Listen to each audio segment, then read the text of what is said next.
Aprendiza de bruja. Mi vida con Carlos Castaneda. Escrita por Amy Wallace.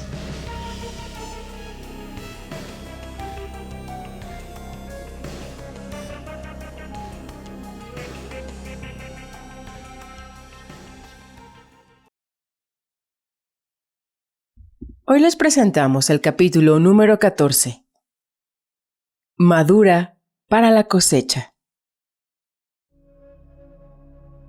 En esta coyuntura, me imagino que la mayoría de los lectores se estarán preguntando, después de la luna de miel, ¿por qué seguiste en una relación en la que se te maltrataba, en la que te ibas convirtiendo cada vez más en uno de los chivos expiatorios del grupo? Las semillas se plantaron en mi infancia y adolescencia. Yo había estudiado Qigong y otras artes marciales como práctica espiritual. Yo fui una buscadora espiritual durante los 70 y había escrito un libro original y de influencia sobre la curación espiritual y la telepatía. Así pues, el conocer a Carlos Castaneda, uno de los grandes maestros y escritores de mi generación, fue algo que me llenó de temor reverencial. Cuando el padre, a quien adoraba, falleció en 1990, al cabo de 2 años, ya había hallado un sustituto en Carlos. Estaba prometida a un padre sustitutivo de casi su misma edad e igualmente un autor de fama y revolucionario para toda una generación. Lo cierto es que solo me percataba a medias de mis propias motivaciones. Mi familia poseía numerosos talentos, pero su funcionamiento dejaba mucho que desear. Cuando las tensiones familiares se hicieron insoportables, cada uno de nosotros desarrolló sus estrategias para hacerles frente. Tras abandonar su carrera como periodista gráfica de Hollywood para criar a sus 2 hijos, mi madre empezó a sufrir crisis nerviosas periódicas. Su matrimonio, algo que había comenzado como una unión verdaderamente dichosa, se fue deteriorando debido a la irritabilidad e inquietud de mi madre, producto de su aislamiento y a las frecuentes ausencias de mi padre por motivos de trabajo. Mi madre se sentía desesperada, sola y abandonada. En armonía con sus propios valores y con los de muchas personas de su generación, el divorcio ni se planteaba. En su vida empezaron a aparecer los amoríos y el consumo de sustancias.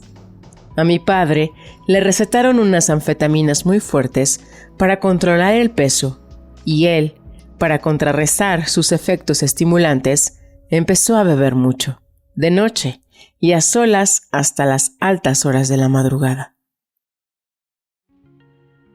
Toda la familia estaba al corriente, aunque nunca se hablaba de ello, de que había tenido una relación amorosa en serio con un publicista y varias aventuras de más corta duración. Y sin embargo, una vez me comunicó en presencia de mi madre que si ella alguna vez lo engañaba, él rompería el matrimonio. Yo adoraba a mi padre y tenía miedo de que si se divorciaban, yo quedaría bajo la custodia de ella. Mi hermano David, 8 años mayor que yo, se retiró a un mundo propio de lógica y cifras. A los 7 años ya estaba inventando juegos estadísticos cuyo resultado fue un amor de por vida por la informática. Eso, junto a una auténtica pasión por los deportes, lo llevó a convertirse en el mejor historiador de los Juegos Olímpicos del mundo. En mi niñez y adolescencia, lo adoraba. Y no fue hasta mi primer matrimonio, que duró 8 años, y ya con los 20 cumplidos, que puse cierta distancia entre nosotros. Hasta entonces, mi hermano representó el ideal de alguien capaz de irse de casa. Tras pasar mi adolescencia interna en una escuela de Nueva Inglaterra, me mudé a Berkeley y estuve viviendo con David en una comuna. Para mí, su capacidad de escapar a las cadenas familiares como Houdini era cosa de magia. Cuando regresábamos a casa de nuestros padres para escribir libros, eran estancias provisionales, pero incluso así a veces la tensión se hacía virtualmente insostenible.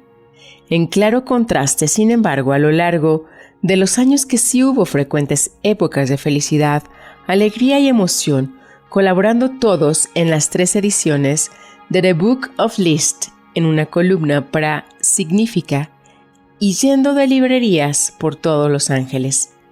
La familia se deleitó viendo junta el escándalo Watergate, algo que nos unió incluso más.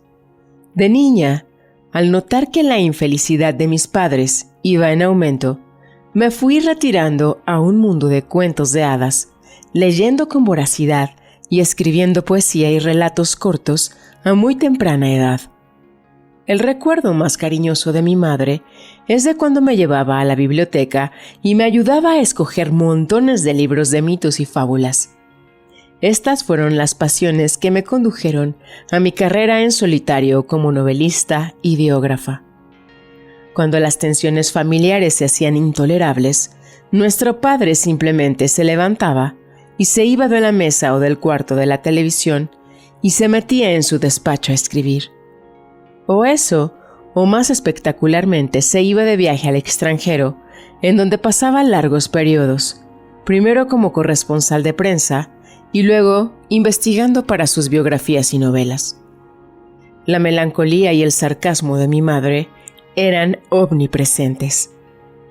Aunque a todos nos encantaba su agudeza a lo Dorothy Parker, nos sentíamos intimidados cuando sus comentarios se volvían más mordaces. A inicios de los 60, la revista Life nos presentó como familia modelo. A mis 6 años, me vi sonriendo ante la cámara mientras trataba de sujetar al gato de la familia. Al cabo de décadas, fue la revista People quien iba a perpetuar esa imagen durante la época en que con mi padre y mi hermano estábamos escribiendo la serie de The Book of the List, que por cierto encabezó la lista de los libros más vendidos publicada por The New York Times durante un periodo de tiempo emocionalmente largo. Mis fans me han dicho una y otra vez: yo no puedo resistir ni una sola cena con mis padres. ¿Cómo te las arreglas? ¡Qué estupendos sois todos en vuestra familia! En nuestro clan nunca se hablaba detenidamente de los problemas, sino que los escondíamos bajo la alfombra, entre bastidores. Sin embargo, junto al amor, el respeto, el humor y el trabajo intenso, también estaba el consumo malsano de drogas y los conflictos. Cuando mi padre falleció a consecuencia de un cáncer de páncreas, a nadie podía sorprender que me enamorara del único hombre que conocía que igualaba su mágico carisma, su capacidad embelezadora como narrador de historias y su sabiduría, experiencia y encanto indescriptibles. Y había hallado lo que creía que era un camino espiritual genuino que cauterizaría las profundas heridas de mi infancia. Mi padre solo mostraba su amor esporádicamente. A veces te ofrecía la zanahoria de la aceptación para acto seguido escamotearla. Carlos abundó extraordinariamente en esta técnica.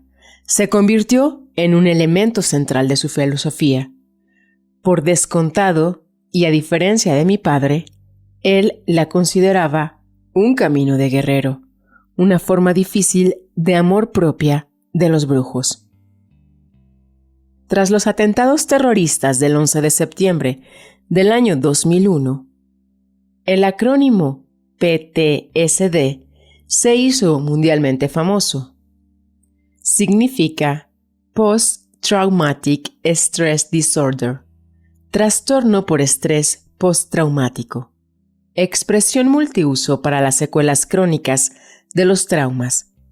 Hace décadas, la clase médica estaba convencida de que dicho síndrome únicamente lo padecían los soldados que habían entrado en combate. Ello Les producía ataques de ansiedad devastadores y pesadillas. Muchos de los afectados se vieron obligados a llevar una vida agorafóbica, temerosos de salir de casa por miedo a que cualquier cosa aparentemente inocua, determinada canción, un sitio que le inspira aprensión, desencadenase los síntomas.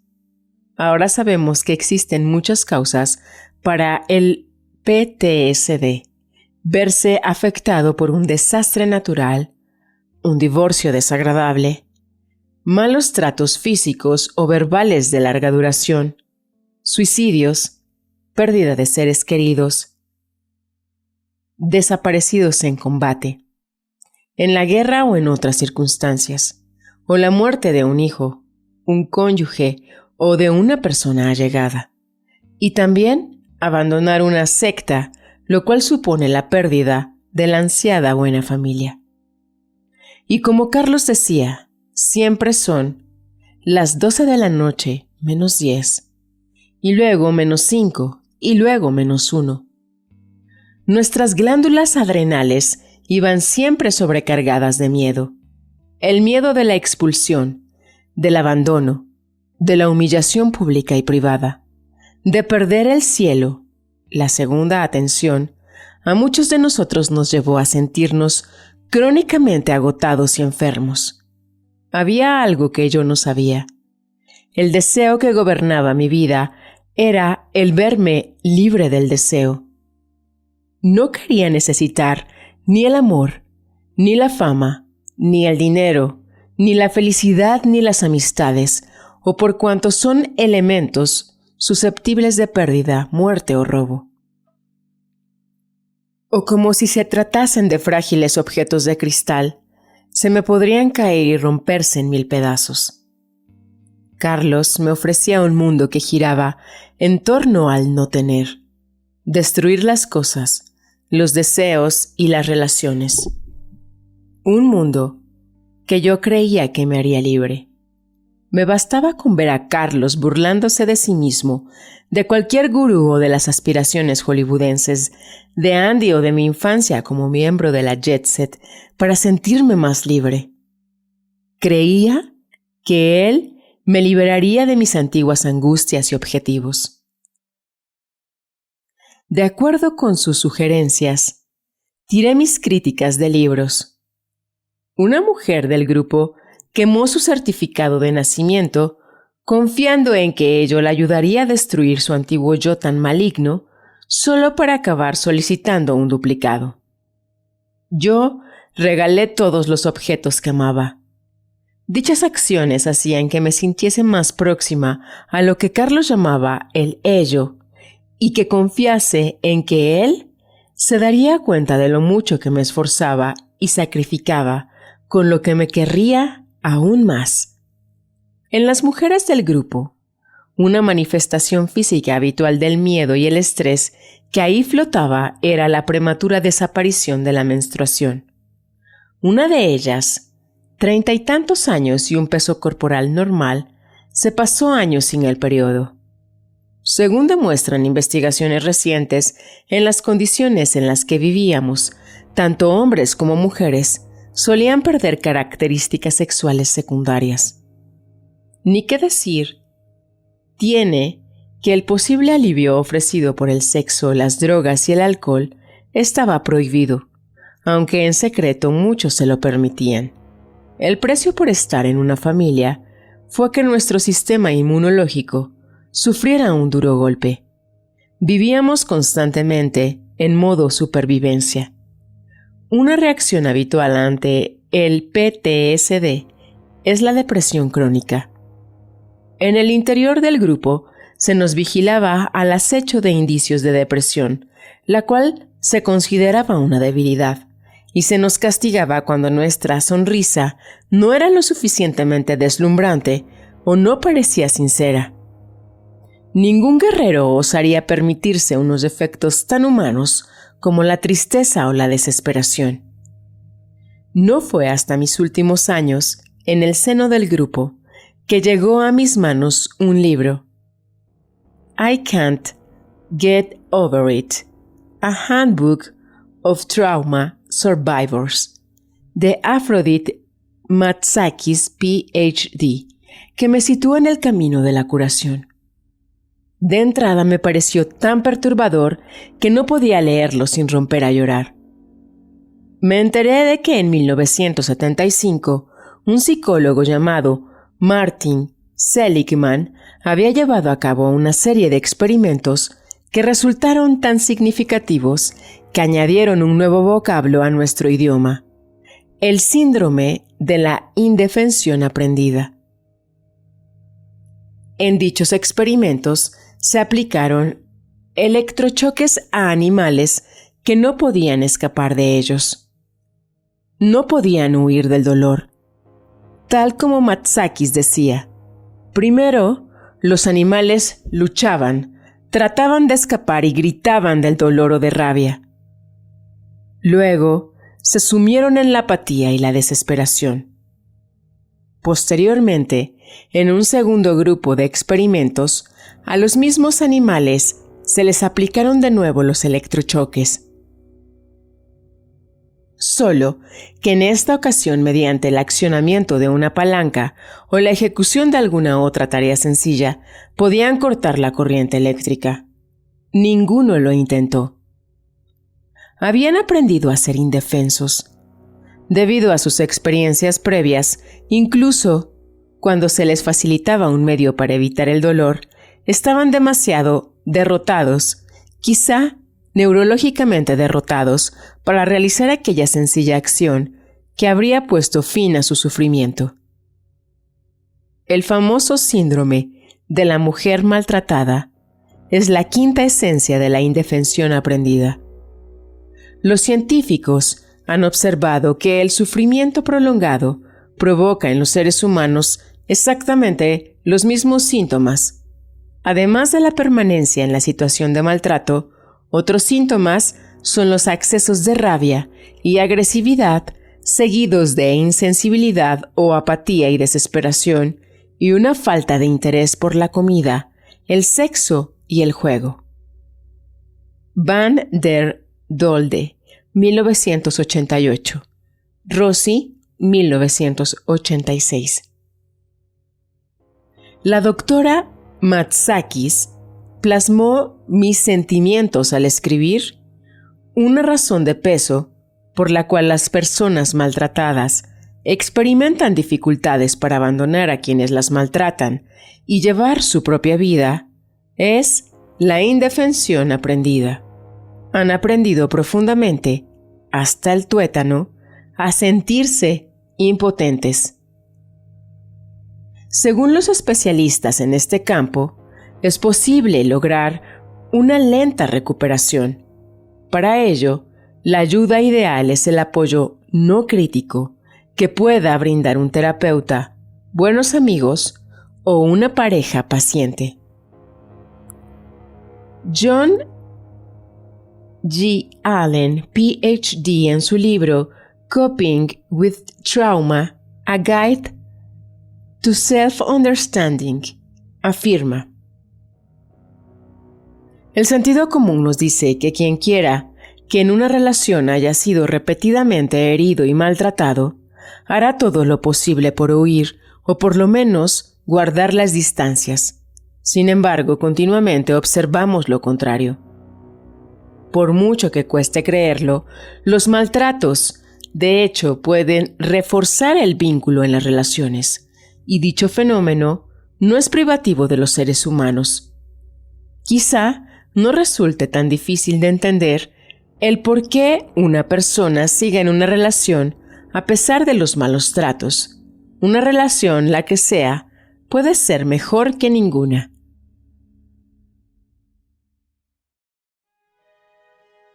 En épocas en las que el grupo atravesaba por uno de sus periodos más sombríos, con frecuencia se nos indicaba que fuésemos ligeros o que el nuevo tono era la ligereza. Nosotros obedecíamos o lo intentábamos, con lo cual no cerrábamos la única vía de recuperación de la salud, la libertad de llorar las pérdidas y las separaciones. Muy pocos miembros del grupo estaban enterados, como yo lo estuve posteriormente, de que Mooney, Florinda y Taisha sollozaban y se enfurecían y buscaban desesperadamente algún alivio en los tan anhelados tranquilizantes o en el alcohol. Se nos ordenaba renunciar a nuestros sentimientos naturales para ser guerreros impecables, capaces de acompañar al nahual en su viaje definitivo. En esencia, mi familia, pese a su apoyo y amor, bien intencionados, lo que hacía era sentar las bases de mi permanencia en el grupo y de mis esfuerzos por volver a él cuando me echaron. Lo cierto es que yo ya estaba madura para la cosecha. Tras la muerte de mi padre, mi novio me dejó plantada. Me sentía desesperadamente sola. Al contárselo a Carol, repuso: «Es el momento perfecto para pillarte». Nunca pude ni dejar el grupo, ni realmente integrarme en él. En mi interior ardía la llama de la rebeldía, y jamás llegué a convertirme en un parásito como los demás discípulos, porque periódicamente me atrevía a molestar y a desafiar a Carlos, en vez de tratarlo de continuo como si fuera una divinidad. En este drama, Florinda desempeñó un papel de gran importancia, de tanta como el de Carlos. Ella insistía en que era mi buena madre y mi verdadera madre, la que te quiere, no como Silvia. «Tendrías que tirar a Silvia escaleras abajo», solía decir bromeando, y luego añadía: «Es broma, mujer». Yo estaba hambrienta de cariño y compañerismo. Suspiraba por tener una buena madre. La mía, por ser como era, no me podía ayudar. Su propia infancia había sido espantosa. Su familia vivió sumida en la pobreza en el Bronx de Nueva York, un distrito que en aquel entonces era un gueto judío. Cada día, cuando iba al colegio, su madre le decía: «Si hoy no te portas bien, cuando vuelvas a casa me encontrarás con la cabeza metida en el horno, como yo encontré a mi madre». Lógicamente, mi madre estaba amargada, aterrada, desesperada. Me dijo que vivía para odiar y se sentía orgullosa de su gusto por la venganza y el rencor. Era incapaz de dar un amor constante, pero me quería y a veces, esporádicamente, se sentía libre de demostrarlo. Al cabo de muchos años, me enteré de algo milagroso. Mi madre no paraba de decir a sus amigos lo mucho que me adoraba y lo maravillosa que yo era. Yo estaba segura de que a Silvia su propio comportamiento no le parecía raro, pero para mí lo más traumático era su exhibicionismo y sus escarceos con mis novios y luego con mi marido. Ellos, al sentirse atrapados y horrorizados, acudían a mí angustiados preguntándome qué es lo que tenían que hacer. La cosa comenzó cuando yo era niña. Ya de muy pequeña, se metía conmigo agriamente, llamándome gorda y apestosa.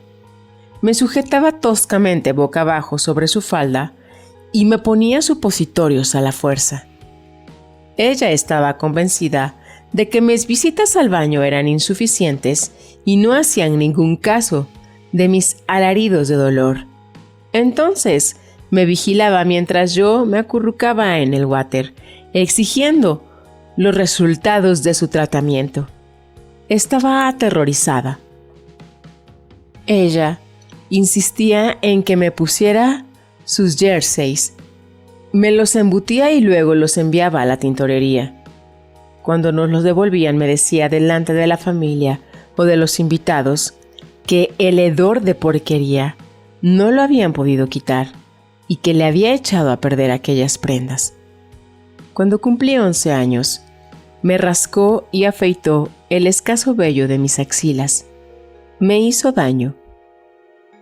Luego me puso desodorantes agresivos que me provocaron infecciones embarazosas y dolorosas. Aquel olor ofensivo, que solo ella era capaz de percibir, no se pudo erradicar.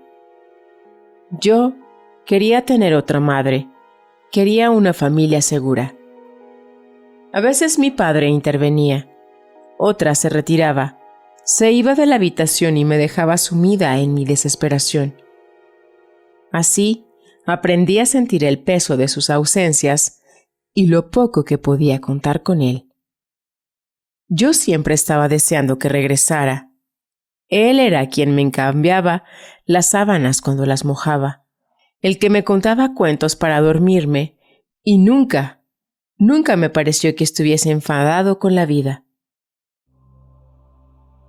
A partir de los 30, mi madre misteriosamente empezó a decirme que me encontraba muy guapa. Fue un bendito alivio. Hay una anécdota que se me antoja especialmente demostrativa de lo mal que funcionaba mi familia. Al llegar el momento de ponernos con The Book of List 2, Irving propuso que Silvia también participara. Ella escuchó el plan sentada pasivamente. Yo me opuse. Yo conocía demasiado bien las humillaciones que mi madre me dedicaba y no me podía imaginar, de manera alguna, colaborar con ella. Entonces dije sencillamente, no quiero, porque nos vamos a pelear. Se produjo un alboroto. Consultaron a sus terapeutas, al de mi madre y al de mi padre. Me dijeron que a mí solo me interesaba ganar más dinero. Mis padres me ofrecieron pagarme la parte de mi madre. Yo me aferré a mi verdad diciendo, con el éxito de The Book of List 1, tengo todo el dinero que puedo desear. No tiene nada que ver con eso. Sinceramente, lo que no me veo capaz de afrontar son las peleas. Era verdad. Mi economía entonces estaba estabilizada, y aunque no lo hubiera estado, nunca habría permitido que ese fuera el motivo para ir en contra de mis propios instintos. Sabía lo que podía esperar. Habida cuenta de mi historia con mi madre. No me podía prestar a un engaño de tal calibre. Pero incluso mi terapeuta se puso de su lado. Que los padres se enfrenten a los hijos es natural. Tienes que decir que sí. Yo me mantuve firme. Recuerdo vívidamente una escena que tuvo lugar en la cocina. Faltaba mi hermano, en la que, con mi madre sin abrir la boca, mi padre me dijo: «Tu madre está psicóticamente enferma. Necesita este libro». Mi pobre madre parecía un ciervo deslumbrado por los faros de un coche, y mi padre, estoy convencida, albergaba las mejores intenciones. Quería mantener la paz y que la familia estuviese unida. Toda esa infelicidad la motivaba el deseo de estar cerca, de sentirme segura. La cosa siguió y siguió, mi madre callada y aturdida, y mi padre insistiendo. Al final, en un acceso de frustración, cedí. Me rindo. Si queréis pensar que es por el dinero, allá vosotros. Vale, pues, es por el dinero. Y mentí. Al fin y al cabo ya estaba acostumbrada a acabar cediendo. Me sometí. Poco me imaginaba que al cabo de décadas repetiría esta misma dinámica con Carlos, plegándome una y otra vez. Así pues, entre los 4, escribimos The Book of List 2. Para mí fue una auténtica pesadilla. Mi madre, atontada por lo que le recetaba su médico, lo hacía todo más lento discutiendo sobre minucias. Además, no pudo escribir su parte de los artículos. Los 3, Irving, David y yo, nos impacientamos tanto que dejamos de consultarla y, dominando los nervios, empezamos a tratarla como a un mueble. Mi madre permanecía en silencio, o hacía aportaciones consistentes en divagaciones o comentarios indirectos. Fue una experiencia horrible, y por acuerdo tácito, el Book Tree lo escribimos sin ella. La tensión que yo sentí se refleja en la mala calidad de mi trabajo en esa ocasión. Era incapaz de hacerle frente, de cumplir con la parte que me correspondía. Eso, ni qué decir tiene, provocó una cierta tirantez entre mi padre, mi hermano y yo. Yo ya sabía que ellos iban con las mejores intenciones, pero estaban drásticamente limitados por la potente dinámica de la familia y por la angustiosa historia personal de mi madre. Con el paso de los años, fui restando importancia y reprimiendo el recuerdo de la dureza mostrada por mi padre al llamar a mi madre psicóticamente enferma, mientras estaba allá sentada como un maniquí. Yo no tuve un padre ideal, pero necesitaba creer que sí. Y, por descontado, continuaba deseando ardientemente tener una madre cariñosa. Necesitaba una familia, aquella familia cuyo retrato se había publicado en Life y en People.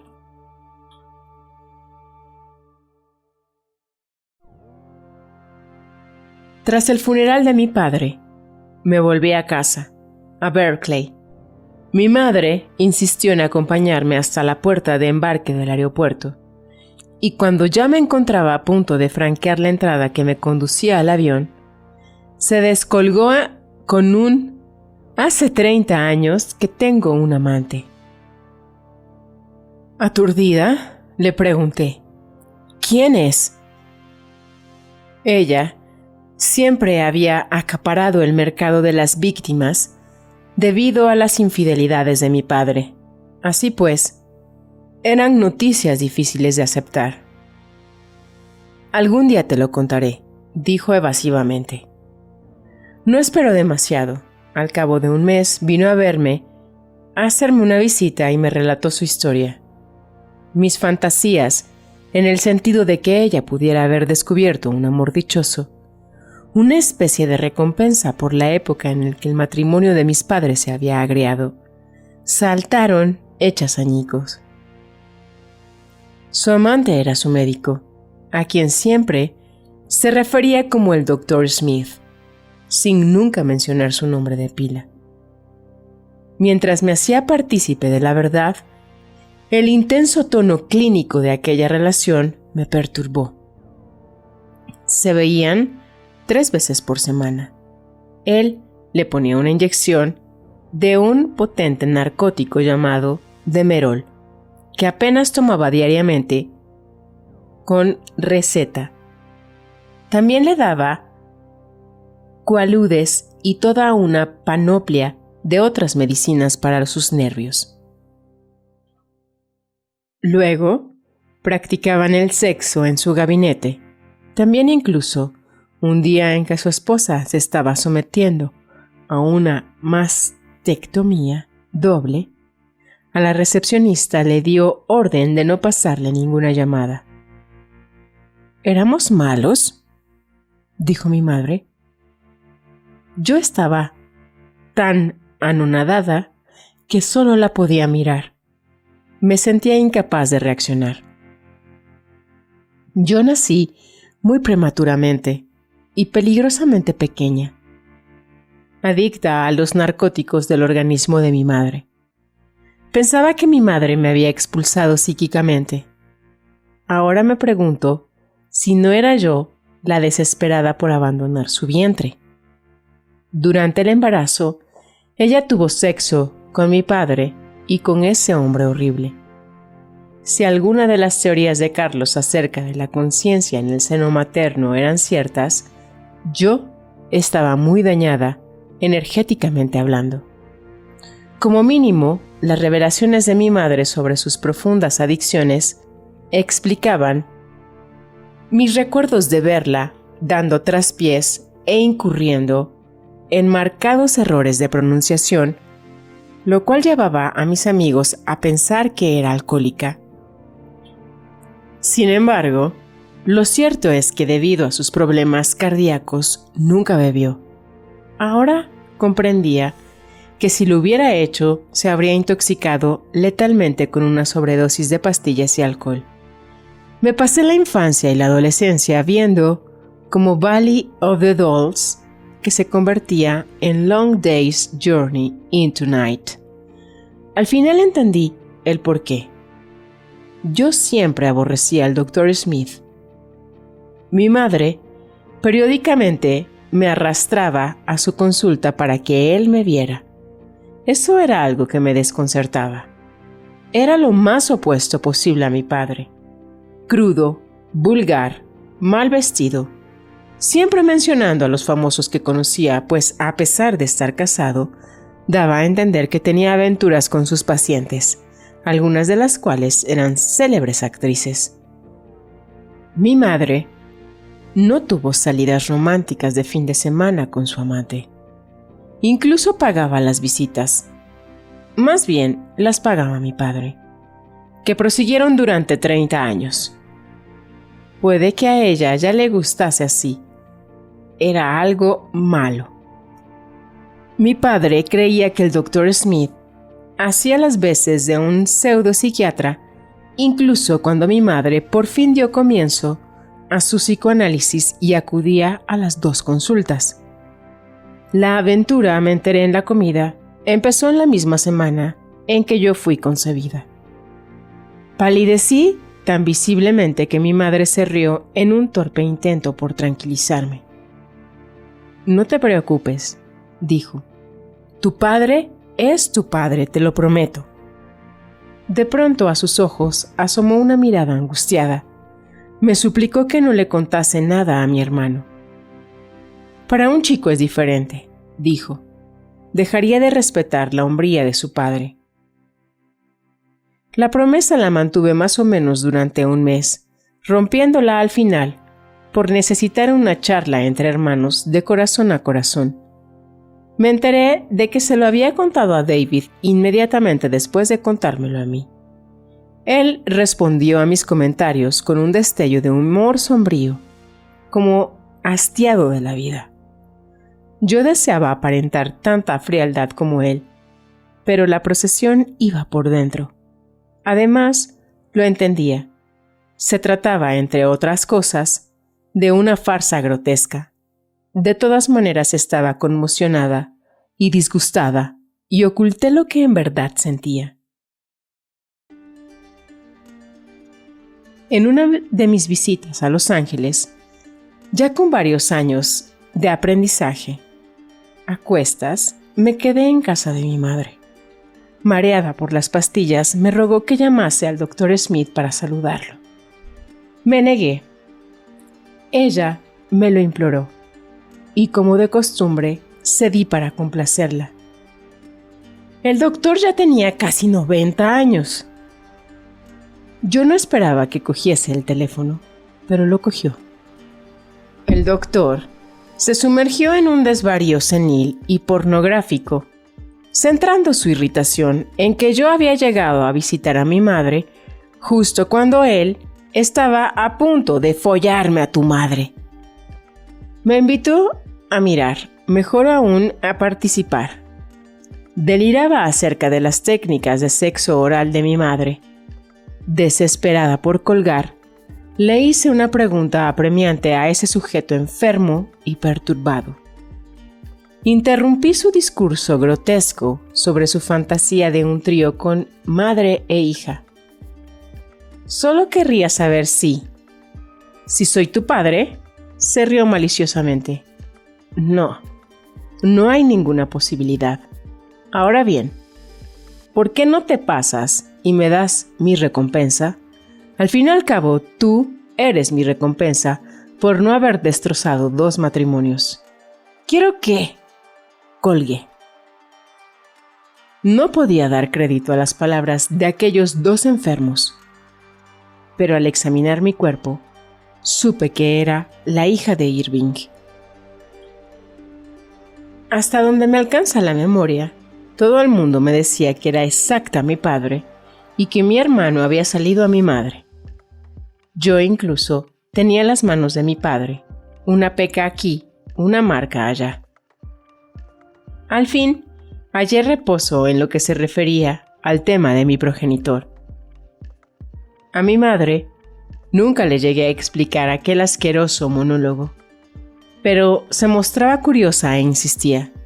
Solo le dije que el tal Smith había dicho que se había negado a divorciarse y a casarse con ella. Eso la puso furiosa. Ella insistía en que había sido ella quien había rechazado las proposiciones matrimoniales del doctor. No iba a dejar de ser la mujer de Irving Wallace para convertirse en la simple esposa de un médico.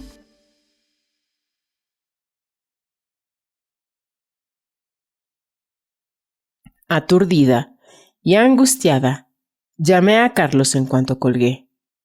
Me escuchó sombríamente en silencio. Luego dijo: «Ay, ay, ay, ay», y colgó. Deshecha por su indiferencia, llamé a Florinda, presa del pánico y ansiando consuelo. Para mi pasmo, me gruñó. Me llamó gilipollas por no colgar inmediatamente. Insistió en que nunca se lo contase a Taisha, a quien consideraba incapaz de lidiar con asuntos sexuales. Por una vez, mi rabia se antepuso a mi miedo. Me mantuve firme con mi lugar diciéndole, con resolución: «Por el amor de Dios, ¿nunca te ha ocurrido que abrieras el congelador y durante un instante se te quedaran los dedos pegados antes de poderlos quitar? Eso es lo que me pasó». Y deseaba oírle decir que no era mi padre, incluso estando senil. Estaba conmocionada, ¿te lo imaginas? Por su falta de costumbre, a verse desafiada, colgó dando un golpe. Entonces llamé a Mooney. Ella también me juzgó culpable, criticándome por haber escuchado las obscenidades del Dr. Smith. La conversación concluyó igual que con Florinda. Su único sistema de abordar mi rabia era desconectarse. Literalmente, el famoso cariño de los brujos no asomaba por ninguna parte. Estaba anonadada. Nunca más se volvió a hablar del tema hasta el cabo de varios meses, cuando Carlos, que lo había archivado, ideó la forma de hacer un uso cruel y enfermizo de él. De esta manera tan sórdida, mi infancia había preparado el terreno para que me fuese imposible abandonar a los brujos. A ellos les gustaba decir que eran salvajes y libres como los piratas. Sin embargo, lo que desde fuera no se sabía es que constantemente estábamos a un paso de tener que caminar por la pasarela por crímenes que no teníamos ni la menor idea de haber cometido. Pese a los intentos de desquiciarnos y a la brutalidad, un guerrero auténtico seguiría luchando por permanecer con su verdadera familia energética. Por pura desesperación, cerré mi mente a las enormes semejanzas que la filosofía de Carlos tenía con el peor catolicismo culpabilizador. E incluso, aún más perturbador, no me daba cuenta de que estaba remedando las enfermedades involuntarias de mi propia familia biológica. En cierto modo, esa fantasía de una exploración interminable de nuevos mundos y dimensiones en el mar de la infinitud resultaba tan seductora como el amor de Carlos. Iba a sentir, soñaba con ello, el gozo del brujo o la indiferencia del brujo. No me importaba realmente cuál de los dos. Si me esforzaba lo suficiente, dejaría de preocuparme y como un ave fénix, resurgiría de mis cenizas, sin apegos y sin deseos, sin preocuparme por nada, libre de todo dolor. Y ahí estaba mi familia, haciéndolo lo mejor que más asquerosamente podían, como le gustaba expresarle a Carlos, quien me preparaba para soñar con esa bendita indiferencia. Acabaría siendo realmente feliz, Bueno, eso sería la guinda que remataría el pastel. La gente me preguntó 1,000 veces que por qué me quedé, porque al final incluso hice de proxeneta y mentí y viví presa del miedo y de la desdicha. Estaba atrapada en las arenas movedizas de la esperanza y la desesperación. No podía irme. Y lo que es más, había cortado casi todos mis vínculos con mis viejos amigos. No tenía a dónde ir fuera de esa familia sustitutiva. Como cabeza de turco del grupo, creía que la insistencia de Carlos y Florinda en que eso significaba que podía con ello, que era una luchadora fuerte y que no tardaría en verme libre de todo dolor. A mi madre le gustaba citar su frase favorita que atribuía a Freud. Cuando 2 personas se van a la cama, en realidad en la cama hay 6 personas, ellas 2 y sus respectivos progenitores.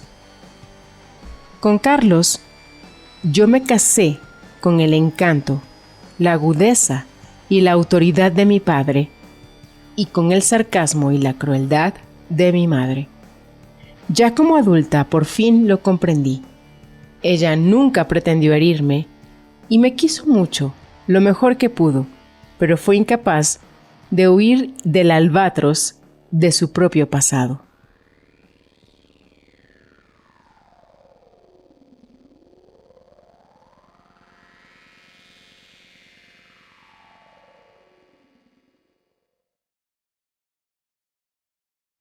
Esto fue una narración de Energía Fina, uniendo intento con Chavenato Producciones. Gracias por su sintonía y hasta una nueva entrega.